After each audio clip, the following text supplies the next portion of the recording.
তো আপনি যেটা বলছিলেন যে আপনাদের অনেকগুলো উইংস আছে, তার ভিতরে ওভারসিজ আছে, আপনাদের সিকিউরিটিজ ফার্ম আছে, আপনাদের সাপ্লাই, ফার্মাসিউটিক্যালস আছে। তো কনস্ট্রাকশন। সিকিউরিটির যে ফার্মটা, এটা নিয়ে আপনি মানে আপনাদের কাজটা কি?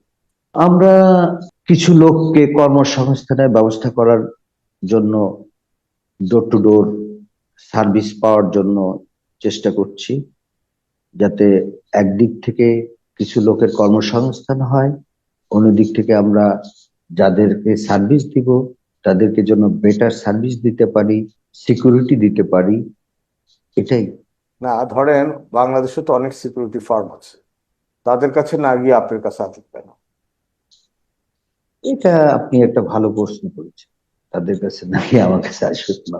বাংলাদেশে অনেক প্রতিষ্ঠিত আছে যারা নামে ভালো, কাজে কতটুকু ভালো, যারা এটা ইউজ টু, শুধু তারাই এটার মানে ব্যত্যয় বুঝতে পারবে।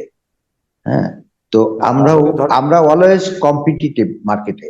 যে কোনো যে কোনো প্রোডাক্ট আমরা যখন মাঠে নামি, তখন এমন ভাবে নামি মাঠে যাতে যারা আমাদের সার্ভিস নেবে তারা যেন স্যাটিসফাইড হয় বাই এভরি মানে ওয়ে। আপনারা না মাঠে নামার আগে আসলে মার্কেটটাকে অনেক ইয়ে করেন, আমরা মার্কেট যাচাই জাস্টিফাই করছি, করেন। মাসে আপনাদের জাস্টিফাই যারা করছি। কম্পিটিটিভ আছে তাদেরকে সাথে আম চিন্তা করে আপনারা অমন ভাবেই নামেন যেন মানুষ ওই আস্থাটা আপনাদের উপর রাখতে পারে। এক্স্যাক্টলি, আপনি সঠিক বুঝতে পেরেছেন, এর জন্য আপনাকে ধন্যবাদ। না, এটা বলার কারণ হলো যে ধরেন, আমাদের দেশে তো সিকিউরিটি ফার্ম থেকে সিকিউরিটি রাখার পরে দেখা যায় বাড়িতে চুরি হচ্ছে, অনেক ডাকাতি কিছু হচ্ছে, হচ্ছে, অনেক অনেক কিছু কিছু হচ্ছে, মানে। জি। তো প্রশ্নটা হলো যে আমরা এগুলো হলে হয় কি, যে হয়তোবা ওই লোকটা কিছু করে, করেছে অন্য কেউ, কিন্তু আমরা ধরি সিকিউরিটির ওই ছেলেটাকে বা ওই লোকটাকে ধরি।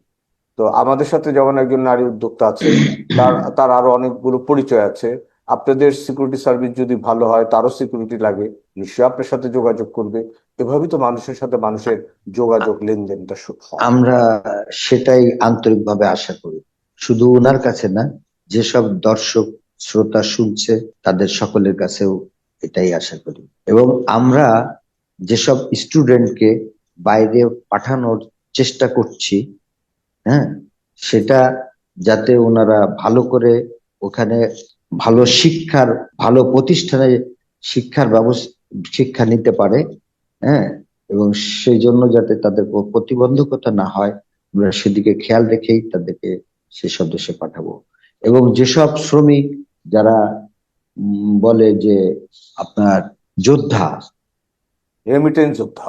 রেমিটেন্স যোদ্ধা, যারা যারা রেমিটেন্স যোদ্ধা, তারা যেন বাইরে যে সত্যিকার অর্থে তাদের শ্রমের বিনিময়ে যেন একটা যথার্থ মূল্যায়ন পায় এবং সম্মান পায়, সেভাবে যাতে রেমিটেন্স আমাদের দেশে পাঠায়, আমাদের দেশকে অর্থনৈতিকভাবে সমৃদ্ধিশালী করতে পারে, আমাদের দৃষ্টি সেদিকেও আছে ইনশাআল্লাহ, এবং থাকবে।